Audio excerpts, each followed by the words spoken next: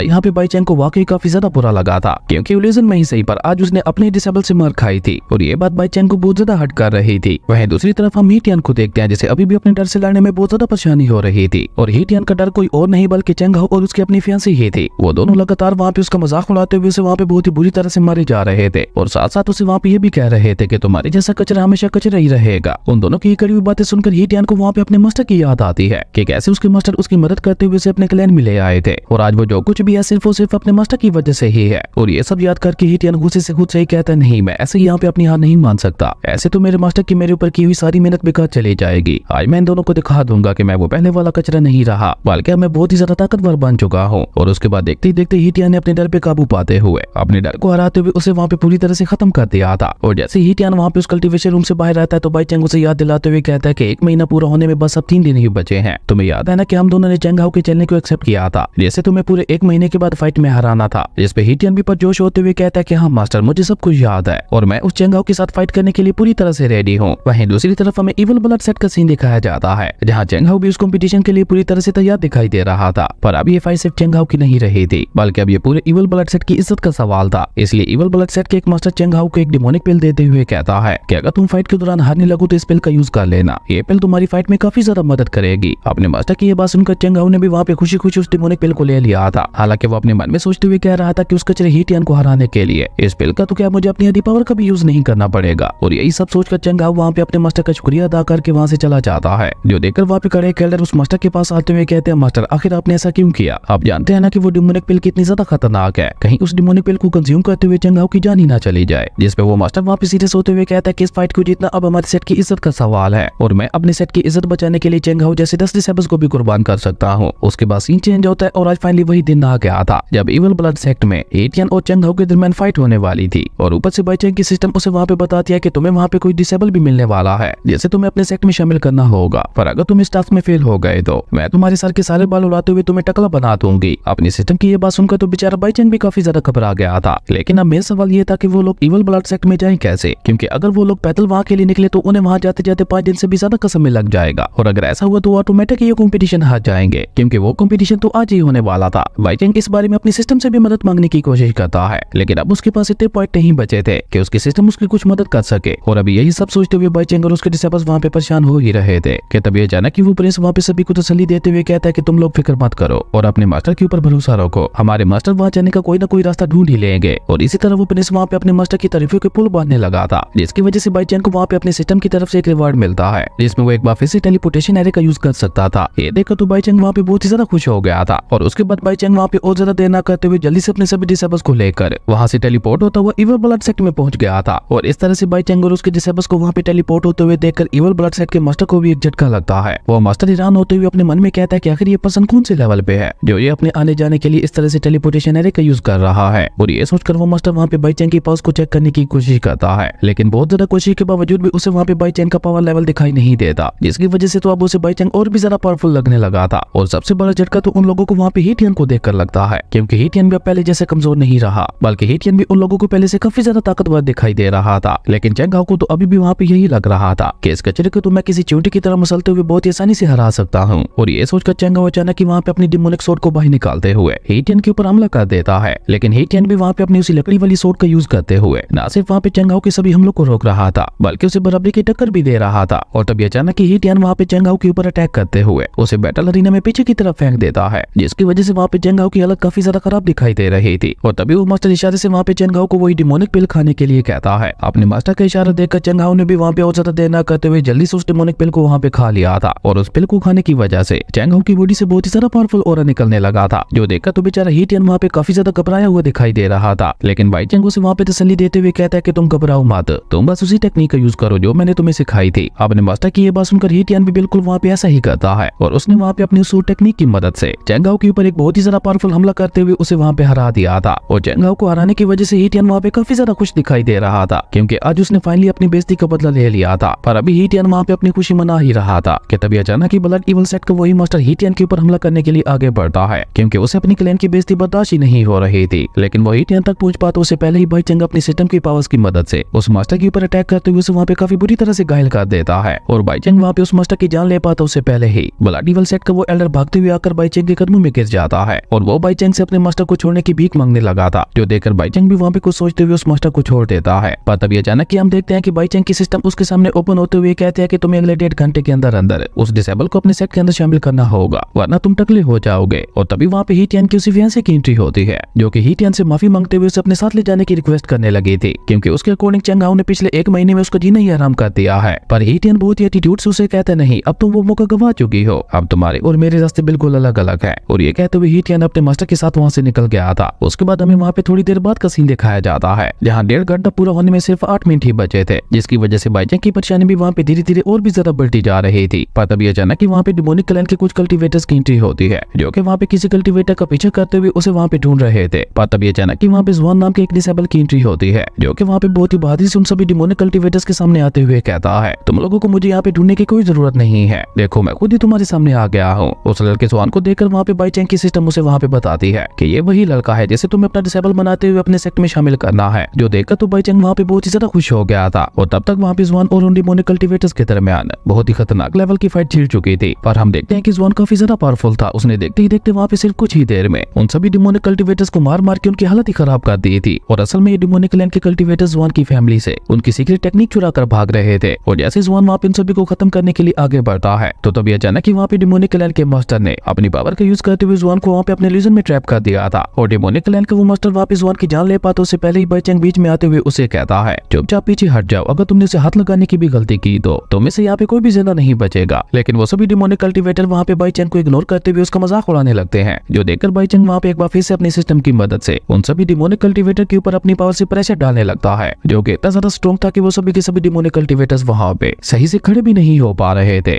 और इसी बीच मौके का फायदा उठाकर बाईचैंग वहाँ पे एक बार फिर से अपनी टेलीपोर्टेशन एरे को एक्टिवेट करते हुए जुआन को लेकर अपने सेक्ट में आ जाता है, और खुद को वहाँ पे उस जगह से टेलीपोर्ट होते हुए देखकर जुआन काफी ज्यादा हैरान दिखाई दे रहा था। तभी बाईचैंग जुआन को अपने सेक्ट में शामिल होने की ऑफर देता है, जिसे जुआन ने भी वहाँ पे खुशी खुशी कबूल कर लिया था, क्योंकि बाईचैंग उसकी नजरों में एक ग्रेट मास्टर से कम नहीं था। और जुआन के उसके सेक्ट में शामिल हो जाने की वजह से बाईचैंग की सिस्टम भी उसे वहाँ पे कांग्रेट्स कहती है। लेकिन जुआन बहुत ही ज्यादा घमंडी था, क्योंकि जैसे ही बाईचैंग उसके पास को अवेकन करने के लिए उसे छूने की कोशिश करता है, तो वो बाईचैंग को खुद को छूने ही नहीं देता, जो देखकर बाईचैंग उससे कहता है कोई बात नहीं, इस बारे में हम बाद में बात करेंगे, अभी आओ मैं तुम्हें तुम्हारा कमरा दिखा देता हूँ। पर जुआन का बाईचैंग के ऊपर ट्रस्ट लेवल बहुत ही ज्यादा कम था, जो देखकर उसकी सिस्टम बाईचैंग से कहती है कि अगर तुमने इसके ट्रस्ट लेवल को 100% कर दिया तो उसके रिवार्ड में मैं तुम्हें एक वाली सोर्ड दूंगी। अपनी सिस्टम की ये बात सुनकर बाईचैंग भी खुश होते हुए इसके लिए मान जाता है, और ये सोचकर बाईचैंग अपने सेट की दोनों पावरफुल टेक्निक्स जुआन को भी सीखने के लिए दे देता है। पर जुआन को वो बुक्स देने के बावजूद भी उसका ट्रस्ट लेवल सिर्फ 1% ही बढ़ता है। ये देखकर बाईचैंग उसका ट्रस्ट लेवल और ज्यादा बढ़ाने के लिए उसे अपने कल्टीवेशन रूम के अंदर भेज देता है, जहाँ जुआन का सामना अपनी एक डिमोनिक रूप के साथ होता है। और यही जुआन का सबसे बड़ा डर था, जैसे वो आज तक किसी तरह से बचते हुए आ रहा था। और तभी अचानक ही वहाँ पे उसका डिमोनिक रूप उसके ऊपर हमला कर देता है। लेकिन हम देखते हैं कि जुआन भी यहाँ पे काफी ज्यादा ताकतवर था। वो अपने डिमोनिक रूप के साथ फाइट करते हुए उसे बराबरी की टक्कर दे रहा था, लेकिन उसका डिमोनिक रूप उसे वहाँ पे उकसाते हुए बस यही कह जा रहा था, मेरी बात मान लो और एक डीमन बनते हुए मेरे रास्ते पे चलो। तुम सोच भी नहीं सकते कि एक डीमन बनने के बाद तुम्हें क्या क्या मिलेगा। और इसी बीच ली ज़ुआन का वो डिमोनिक रूप मौके का फायदा उठाते हुए अपना डिमोनिक और ली ज़ुआन की बॉडी के अंदर डालने लगता है ताकि ली ज़ुआन पूरी तरह से एक डीमन बन जाए। पर बाई चेंग जो कि बाहर बैठे ये सब देख रहा था, वो अचानक अपने कल्टीवेशन रूम को बंद करते हुए ली ज़ुआन को बाहर ले आता है, जहाँ अपने उस डिमोनिक रूप के साथ फाइट करके ली ज़ुआन की हालत काफी ज्यादा खराब दिखाई दे रही थी। पर वहाँ पे ली ज़ुआन को बाई चेंग के ऊपर बहुत ही ज्यादा गुस्सा आ रहा था और उसका ट्रस्ट लेवल भी वहाँ पे बाई चेंग से कम होते हुए 1% पे आ गया था, क्योंकि आज तक ली ज़ुआन अपनी जिस तरह से भागते हुए आ रहा था, बाई चेंग ने ली ज़ुआन का सामना उसी से करवा दिया था, जो कि ली ज़ुआन को बिल्कुल भी अच्छा नहीं लग रहा था। लेकिन तभी यू शेंग वहाँ पे उसके पास आकर उसे समझाते हुए कहता है, क्या तुम पागल हो गए हो?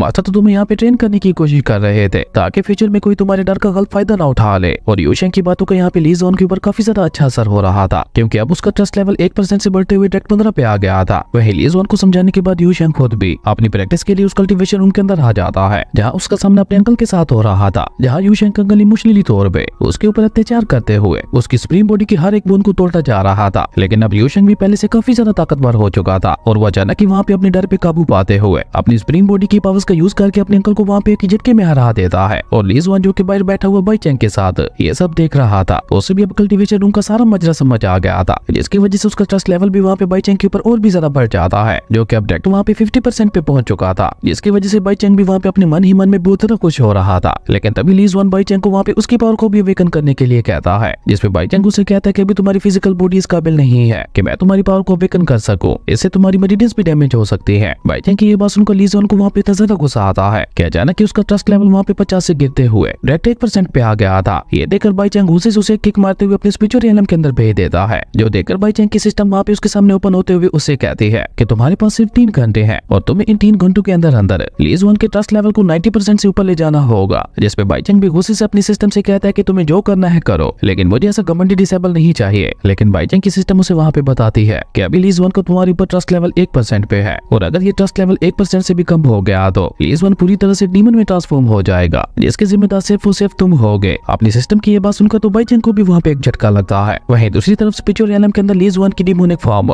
दोबारा वहाँ पे उसके पास आते हुए उसे मैनिपुलेट करने की कोशिश करने लगी थी। पर तभी अचानक ही हम देखते हैं कि बाई चेंग अपनी सिस्टम की पावर्स की मदद से एक बहुत बड़े जेंट स्पिरिचुअल हैंड की मदद से ली ज़ुआन को अपने स्पिरिचुअल रियलम से बाहर ले आता है। और जैसे ही ली ज़ुआन वहाँ से बाहर आता है तो उसका ट्रस्ट लेवल वहाँ पे एक बार फिर से बढ़ते हुए डायरेक्ट 60 पे आ गया था, क्योंकि अब उसे धीरे धीरे वहाँ पे बाई चेंग के ऊपर यकीन होने लगा था कि उसका मास्टर उसे किसी भी मुसीबत में अकेला नहीं छोड़ेगा। तभी बाई चेंग उसे कहता है कि अब तुम मेरे डिसेबल हो और तुम्हारे ऊपर आने वाली हर मुसीबत भी मेरी है। इवन अब तुम्हें अपने उस डिमोनिक रूप से भी डरने की कोई जरूरत नहीं है। मैं तुमसे वादा करता हूँ कि मैं कभी भी तुम्हें एक डीमन नहीं बनने दूंगा। बाई चेंग की ये सारी बातें सीधा वहाँ पे ली ज़ुआन के दिल पे लग रही थी, जिसकी वजह से वहाँ पे उसका ट्रस्ट लेवल बाई चेंग के ऊपर और ज्यादा बढ़ते हुए डायरेक्ट 89 पे आ गया था। इवन अब वो वहाँ पे अपने पहले की हुई गलती के लिए भी बाई चेंग से माफी मांगने लगा था। और जैसे वहाँ पे ली ज़ुआन का ट्रस्ट लेवल 90 से ऊपर होता है तो बाई चेंग की सिस्टम ओपन होते हुए उसे कांग्रेट्स कहती है और उसी के साथ साथ उसे रिवार्ड के तौर पर एक हेवनली स्वॉर्ड टेक्निक भी दे दी थी, जिसे बाई चेंग सीधे ली ज़ुआन को ही दे देता है, जिसके लिए ली ज़ुआन भी वहाँ पे बाई चेंग का शुक्रिया अदा करता है। लेकिन ली ज़ुआन वहाँ पे बाई चेंग से एक वेपन की भी मांग करता है। ली ज़ुआन की ये बात सुनकर बाई चेंग भी सोच में पड़ गया था कि अब वो इसे कौन सा वेपन दे, लेकिन तभी उसकी नजर वहाँ पे उस कुल्हाड़ी के ऊपर पड़ती है और बाई चेंग ने ली ज़ुआन को वहाँ पे वही कुल्हाड़ी ही दे दी थी और ली ज़ुआन ने भी वहाँ पे खुशी खुशी उस कुल्हाड़ी को ले लिया था। उसके बाद सीन चेंज होता है, में एक और क्लैन का सीन दिखाया जाता है जहाँ पे कुछ एल्डर्स अपनी क्वीन से एक पेपर के ऊपर साइन करवाने की कोशिश कर रहे थे, लेकिन क्वीन बहुत ही एटीट्यूड से उन सभी को वहाँ पे मना कर देती है और क्वीन को वहाँ पे इस तरह से गुस्से में देखकर वो सभी एल्डर्स भी डरते हुए वहाँ से भाग गए थे। तभी वहाँ पे एक और मिस्टीरियस लड़की की एंट्री होती है, जो कि वहाँ पे आते हुए कोर्टून में उस क्वीन से कहती है, तुम्हारा एटीट्यूड तो दिन ब दिन और भी ज्यादा बढ़ता जा रहा है। और इसी कमाल की सीन के साथ हमारी अमेजिंग एपिसोड यहीं पे खत्म हो गया था। दोस्तों, आप लोगों को ये सीरीज कैसी लगी और मैं इससे आगे कंटिन्यू करूँ या नहीं, कमेंट करके जरूर बताना। अगर आपको ये वीडियो अच्छी लगी तो लाइक कर दें और अगर चैनल पे नए आए हो तो सब्सक्राइब करते जाना। तो मिलता है एक नई वीडियो में, तब तक के लिए बाय।